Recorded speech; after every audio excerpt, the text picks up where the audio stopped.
All right. As we get close to starting, I think people are joining in. Well, I just wanted to welcome everybody to the webinar. We will get started with the content. Wanted to start with a poll question. You should see a pop-up on just how does your organization view marketing today? And so that we're looking for here kind of the best choice of an answer. It may not be exactly what you're looking for, kind of the closest to what how the organization looks, and that'll help us make sure we're even further tailoring the questions to what you're trying to gauge. So we will get started with the content in just a little bit more, but yeah, please take that poll. We'll get some good attendance, and then we want to make this as interactive as possible. So the webinar would be we'll be there. The chat questions. We'll try to monitor that and answer them as we go along, and then certainly if there's questions at the end, we'll make sure we'll pause and take all of those at the end. But we'd like this to be as interactive as possible. So good stuff. Give a few more seconds to see if anybody else wants to take the poll.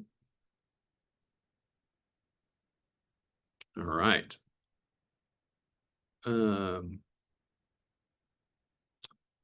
So this is interesting.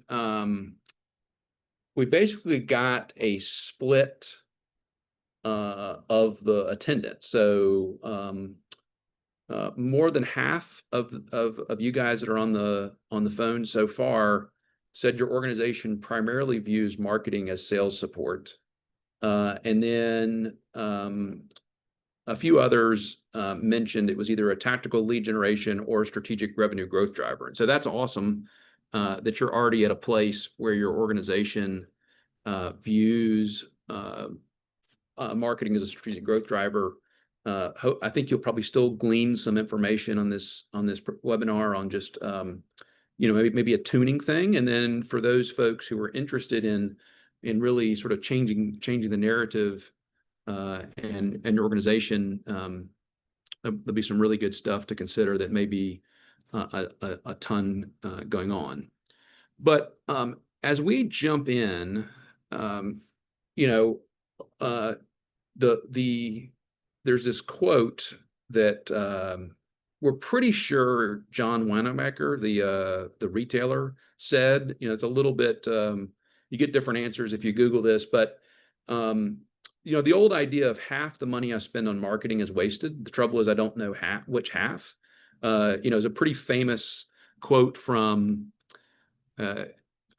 several decades ago.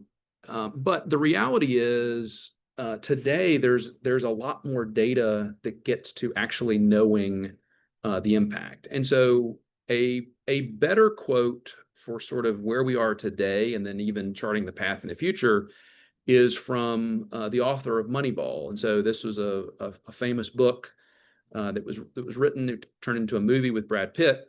But the whole idea that to the extent that you can eliminate belief and bias and replace them with data, you have a clear advantage. And so that's really our fundamental premise for this webinar and really for the whole business is what is the right data to bring to bear. And our point of view from spending tons of decades at banks ourselves as CMOs and product leaders and those kind of things is creating a data-driven discipline for growth is how you use data to harness the potential to create rocket fuel for growth. And that's a lot of hard work, but it kind of looks like the continuous improvement, do, measure, refine, act. It's a continuous process, and it's a discipline. And really one of the foundational elements of that is a lot of times we've seen banks just sort of jump into the doing. Hey, let's go do some things and then see what happens. But if we found is to have a truly foundational discipline for growth. It requires some very intentional planning informed by a set of analysis called an opportunity assessment.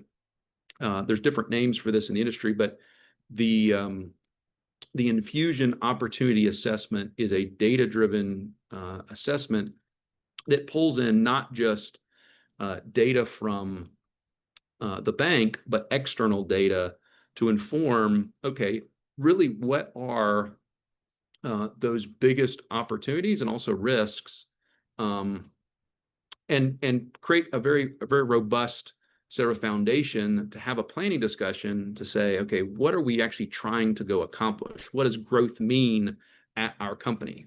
And then through that data-driven assessment and prioritization process, then the doing becomes a lot more focused and aligned with the priorities that matter to the bank. And so just a little bit more about our perspective. Enfusion is made up of ex-bankers. We have clients in 27 states. We've worked with almost 400 banks and credit unions, and we've helped generate on a tangible, measured basis over $25 billion of loan and deposit balances for credit unions, or for banks. And so that perspective is very helpful. We've seen a lot of what works and what doesn't work in this category. And so when we think about that do loop, and progressing from the assess, plan down the path, when we think about the opportunity assessment or the understanding of what those opportunities are, really grounded in the sense of what are we trying to accomplish at the bank. And so we know that banks take in deposits and lend on a business model perspective. On the flip side of that, understanding customer needs. So high depositors, and not to say that anybody with a savings account is not important, but the bank is funded by the high depositors. So every time we've run this analysis, somewhere around 95, 96, 94% of the bank's balances are held by a high depositor. So understanding those high depositors' needs is really critical. That's the funding source. And then we, of course, lend out that money to active borrowers, or we invest those funds in securities. Transactors, the people who are moving money around, making payments, are really a primary source of fee income. Of course, wealth management and mortgage origination can other be fee income, but those transactors. And so understanding those customer needs is really critical to charting that growth path. And the way we found it to be very effective is using a comprehensive set of data to say, what is each individual household's capacity for certain products and services, and then propensity. So capacity is the ability to buy, propensity is the interest or inclination to buy. So one example from credit is somebody with a 560 credit score may have a lot of propensity or interest in borrowing, but they have no capacity. So and that's a credit example. We're able to use data to drill in and say, okay, what are individual segments and slices, and even down to individual customers' ability to buy for these fundamental financial needs? And then the other really key part of the equation is, since we've tracked thousands of campaigns over time, we've understood what is that intersection of data and awareness that actually converts somebody from having the propensity to buy to actually conversion. And so awareness sort of is a key third leg to that stool in understanding not just what people might buy or probably will buy, but what they actually buy. And so putting all this together, this framework informs a data-driven strategic opportunity assessment. And so some examples of practical questions used to assess opportunity are things like, how deeply penetrated are my current customers? So and then whether or not you use a provider like Enfusion or use your own internal data just looking at how penetrated, what does it tell me about attrition risk? How does it protect cross-sell potential? One of the advantages of using Enfusion in this analysis is we can pull in not just what's your current penetration, but how does that compare to peers? And so, am I over or under indexed? Are there opportunities or gaps? But how concentrated are my deposits?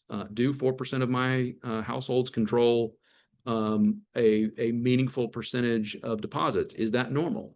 How efficient are my deposits? Number three, in terms of acquisition, what is my mix of new households and then compare to peers? So what is my growth influenced by those people coming in versus those people coming out of the bucket? And so some other practical questions is, what degree are my accounts underfunded? So maybe I have the account, but maybe there's embedded growth opportunity to drive more usage, more primacy, more activity. Accounts per household is a really common metric in the industry, but how does that, what's a standard way to measure that? How does it compare to my peers? Does that reveal things about my strengths or gaps? And then what is my overlap between all my different segments? And so how much of my opportunity or growth potential are to sell deposits to loan households or loans to deposit households or drive additional transaction engagement? How much opportunity is there to cross-sell between consumer and business? And so understanding those overlap, and again, how does it compare to peers are just practical questions to assess opportunity. The way that Enfusion does this is really starts with that framework that converts that concept of the overlapping concentric circles of financial need to saying, okay, what is the actual penetration? How does that compare to peers? And so, for example, on this chart, you can see this is pulling from an analysis with banks. Okay, in this particular case, the bank had an embedded opportunity to drive more share of wallet. They could get 20% growth by just moving the penetration of households in the center up to the average. They get 30% growth of cross-selling a transactional account, i.e. a DDA, into households that they're already high deposit and active borrower.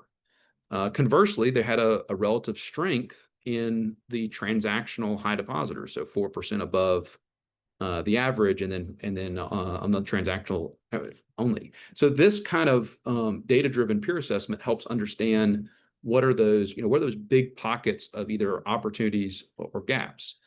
In this case, the bank had a greater attrition risk because of that high limited households. These are households that are not meeting, that the bank is not meeting one of those sort of core fundamental needs. So that's a big picture. Deposit concentration is a very important part of that opportunity assessment. In this case, we've stacked ranked.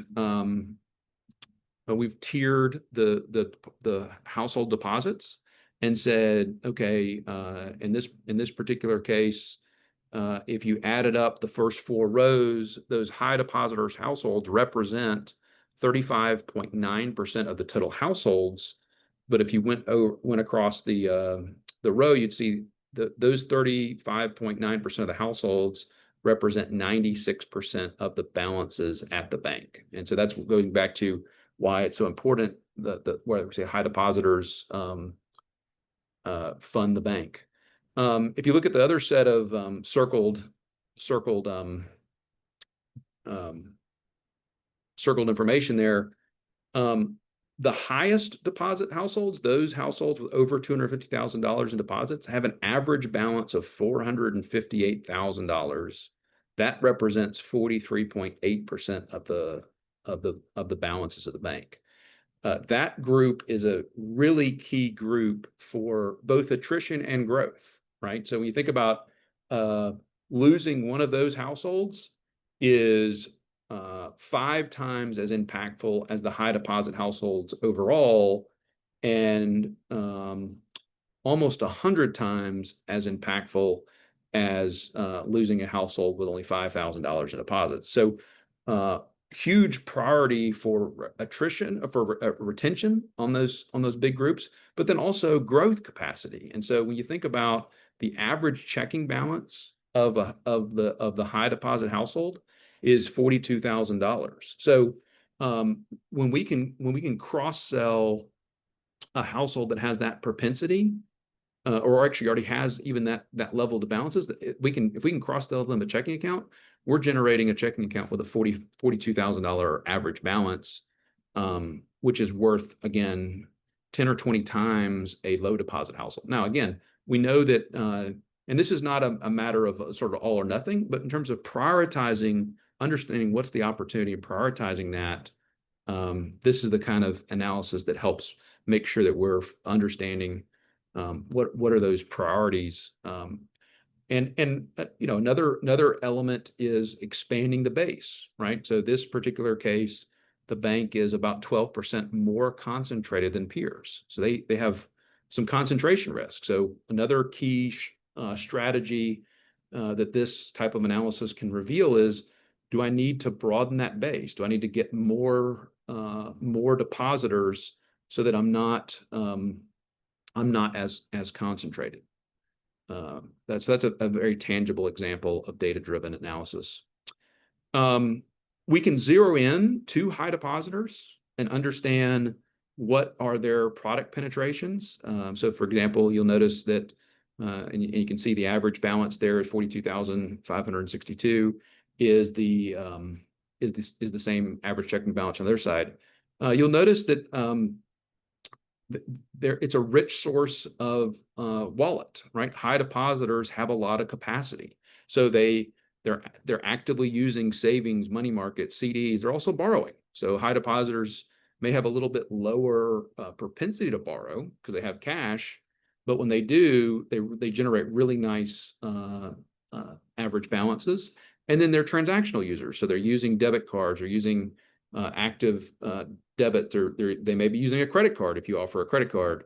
They're using online and those kind of things. And so understanding just where it is on understanding granularly product penetration, and then again, benchmarking that average penetration and average balance to peers can help reveal opportunities as well. So in this particular case, the bank had a large cross-sell gap or an opportunity to drive more deposits by penetrating the base with savings, either savings or money market or combination. The fact that CDs were 41% higher penetration reveals that may be a costly funding source. If they're relying on CDs, certainly in the kind of interest rate environment where we are right now, where the next move may be a rate decline, having a lot of fixed term funding at higher cost may be an opportunity. And so even just remixing that, and you know, the bank would have to decide, do I want to keep the CD funding, or want to keep that gap and then add to savings and money market, or maybe there's a remix. There's certainly a NIM expansion opportunity to maybe shift some of those funding back into the lower rate money market accounts. And then the other thing is every bank has to look at this analysis according to their strategy. So in this particular case, you can tell this bank clearly doesn't have a strategy to sell unsecured direct loans to consumers, you know, way below peer on both penetration and average balance. You know, do you want to continue that stance? And when you think about the credit opportunity. So that's just an example of how data can inform understanding the opportunities. When we do an opportunity assessment with a bank, it ends up being about a 40-page deck. We do a lot of the analysis. We facilitate an in-person discussion with you and the team to really discuss these opportunities. Coming out of that assessment, though, it should inform planning, right? We've all probably been at a bank that may have brought in somebody to do some benchmarking, and it just ended up being an academic exercise. Like, oh, that's a lot of interesting information. What we found is it's important to have that when that data then translates into planning. And so when we think about planning, we're saying, okay, based on the data-driven assessment, what are the specific gaps that I want to go after? So do I want to onboard new households better? Do I want to drive greater transactional penetration among checking or debit Do I want to drive more deposits? Do I want to drive more loan growth? And so this is an example of a specific omni-channel marketing plan.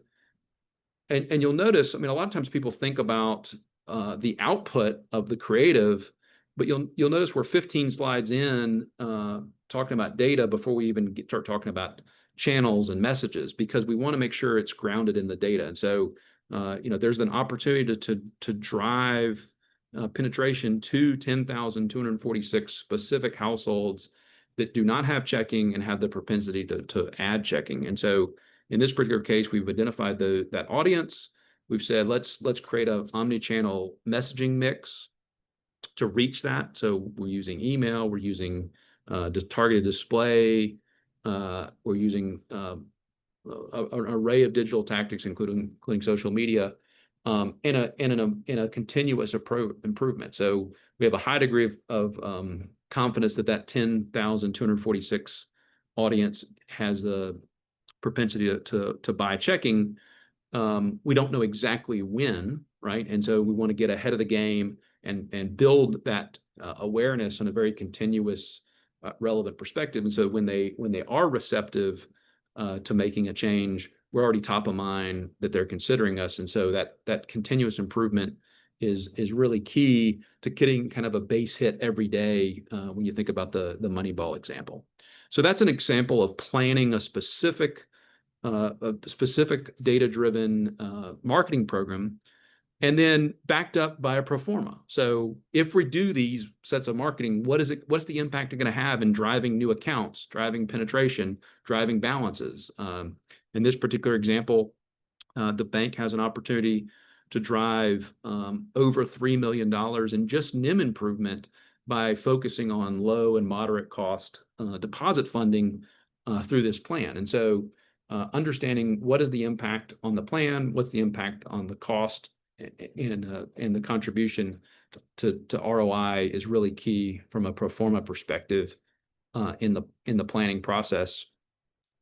I talked about moderate cost funding. So one of the things that we've learned over and over is, particularly with your existing customers, driving greater adoption can happen at a lower cost than you might, and certainly the cost to go attract hot money off the street. And in fact, so we think about the virtue of modest pricing.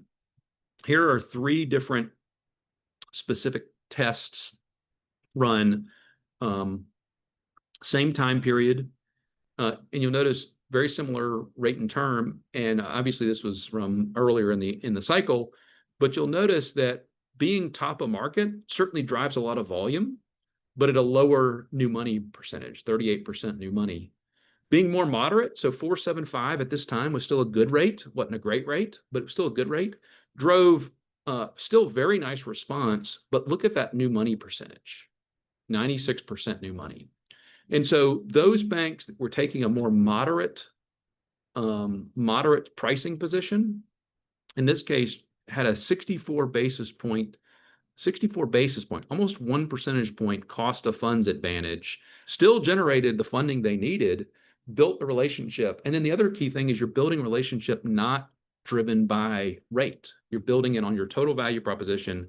So a good rate, and so that's why we talk about the virtues of modest pricing in not having, because if you just want to try to make a big splash, you have a tendency to price up, but then that just generates hot money and it creates a maturity bubble down the road or more greater attrition risk. But it's not an all or nothing thing, right? It's not top of market or nothing. This whole idea of virtues of modest pricing can generate sustainable growth over time, driven by data. So we talked about giving a taste of what a data-driven planning process looks like, built on a systematic opportunity assessment. When it comes time to act, doing multi-channel relevant digital advertising. I mean, everybody is using digital media to a certain degree or another. And so this is a matter of reaching people where they are in a very brand friendly way. And so here's a creative example of deposits and transactions in the Bank Plus brand. Here's an example of a different bank's brand. In this case, we're using media that includes connected TV, and so that's delivered to a precise audience, which is a very efficient way to do TV, where you're not having to buy the whole market, particularly if you have, a footprint that may not cover the whole market, and so you're able to zero in on deliver that targeted TV to the prospects that have the most likely to respond, and then track those response. Technique works for driving small business as well. And then here's an example from the Berkshire Bank brand standards. More creative examples. So tailoring the messaging to your unique brand is super critical, and it can happen in a very compelling way. Different, even more creative examples. And then, here's a great example of if there's a brand specific spokesman, incorporating that so you get the brand value even with the product growth. So we're delivering a precisely, this is an example of when you deliver marketing to a precise data-driven audience with an expectation of what's going to happen, you can then track. And so the awesome thing about first-party targeted marketing, whether or not it's digital or even email or something like that, is because we have a specific list of target audience we're reaching that are selected based on the relevancy and capacity and propensity. We can then understand what's the level of precise awareness driven to that audience through impressions. We can understand engagement by clicks, but then we can also understand what the actual impact on purchase. So we're matching specific accounts opened by specific target households that fit the criteria, and able to understand what is its response in terms of opened accounts, balances, and then even beyond that, understand the relational changes. So how much are we driving migration from single service to multi-service? What is the effect on net change at the total household level as we're driving some of the strategic changes of greater penetration into the center of the bullseye? And so a traffic tracking dashboard that combines all those elements in terms of what's the objective of the campaign, what's the time box for the campaign, how many specific households or businesses are we reaching, impressions, clicks, responses. So in this case, again, response is not just clicks, it's how many people that we're trying to reach, trying to get to do an action, adopt debit card, open an account. That's a response. And then balances. And then halo balances in this case is other things opened by that household in addition to the response. So for example, maybe the 120 the 40 people who open a money market account, and then they open other accounts, loans, and what have you, that represented another 703, and then the marketing cost. And so whether or not you do this with Infusion or with somebody else, understanding what is the cost that campaign occurred.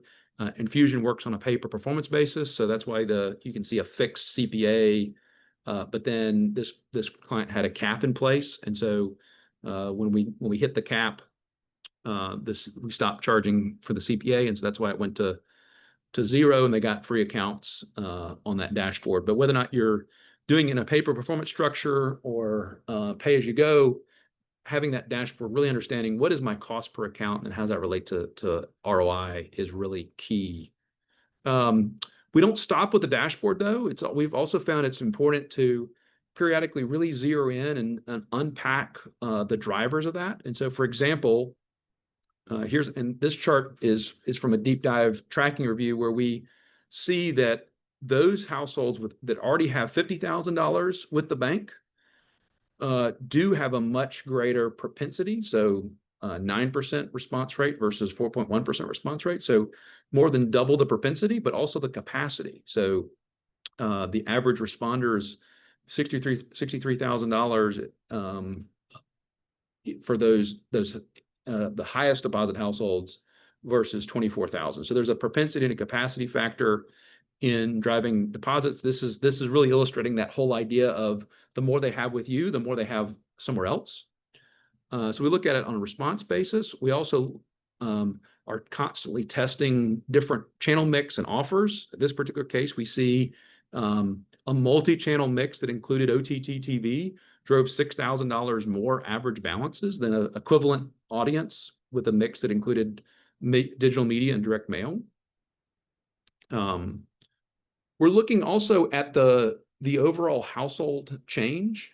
So, response balance is one factor, but in this case, we're looking and saying, okay, the average increase at the household level actually grew by $36,000 compared to the non-responder that actually shrank. And so that's where you're able to understand, okay, am I just moving money between account types, or I'm actually stimulating net new growth at the household level? And then also, how much is this campaign helping to combat that invisible attrition that's always leaking out the back door? And then we always provide response rates compared to peers for context. So when Enfusion does tracking, we're not just measuring the response rate of the campaign, but we're saying, okay, how does this particular campaign compare to what peers may be doing at the same time with the same campaign type? So if it's a CD campaign, we're comparing CD response rate. If it's a checking cross-sell campaign, we're comparing. If it's small business DDA, we're comparing small business DDA. So it's apples to apples for the same time period. Gives you context to say, what are their best practices that I can learn from, impact on pricing, all those things is really critical to having that data-driven growth engine. And so an example of how this methodology has come together, in this particular case, the client needed to accelerate deposit growth. And so this goes back to, what are the company's priorities?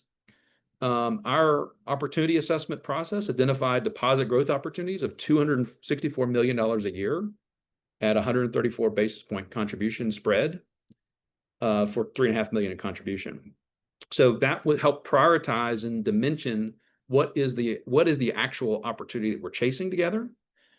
We ended up driving nearly twice that in terms of balances from new accounts, almost all net new money. The client decided to actually be a little bit more aggressive in pricing, so that certainly helped drive that greater balances.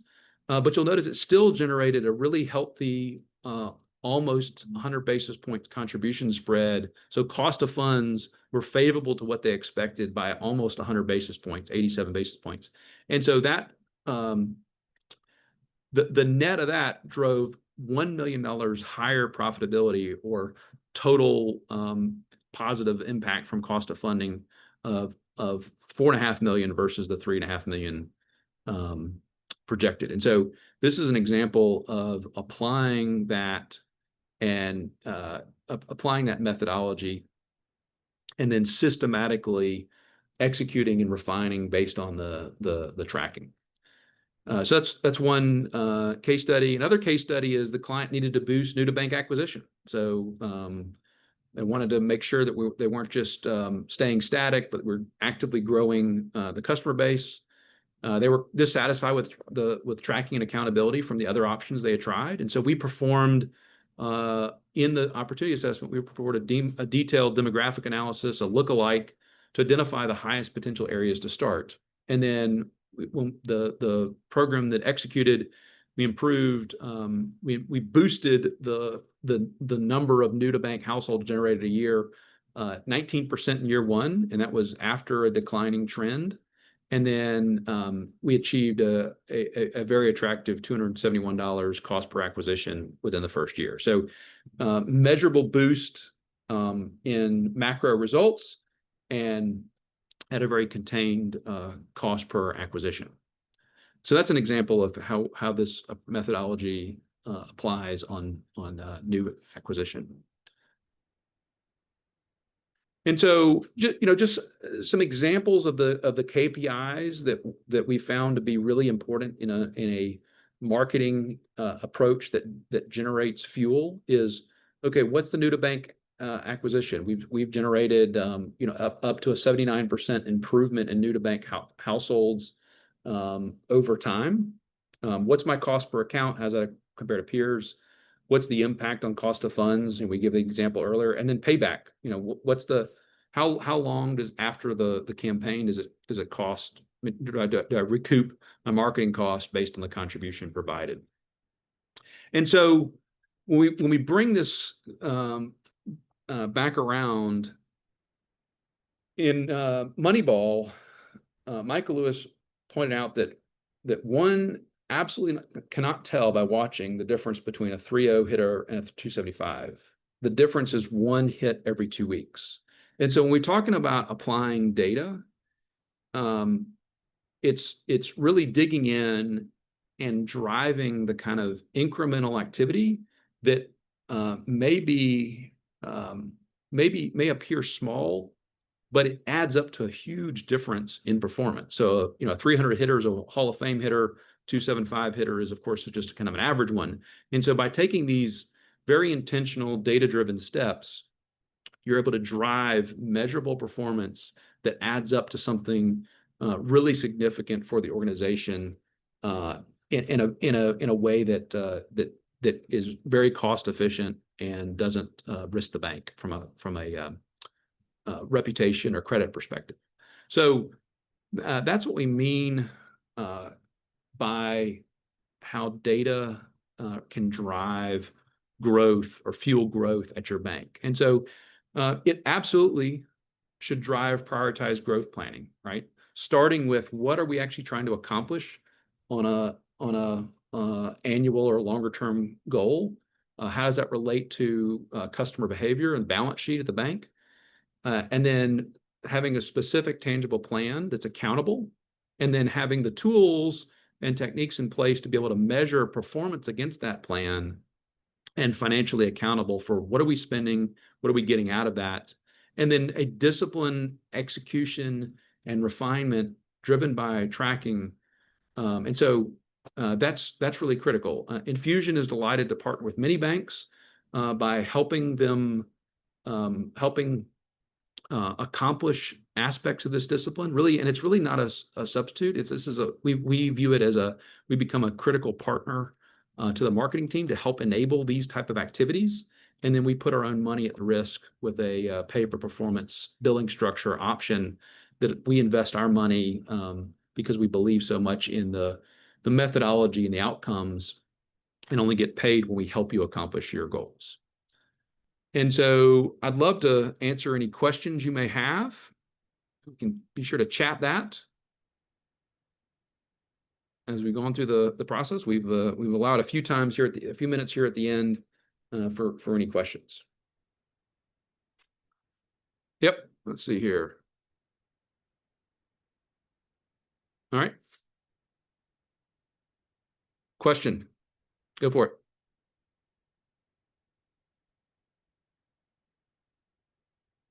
Jason, I think you need to unmute.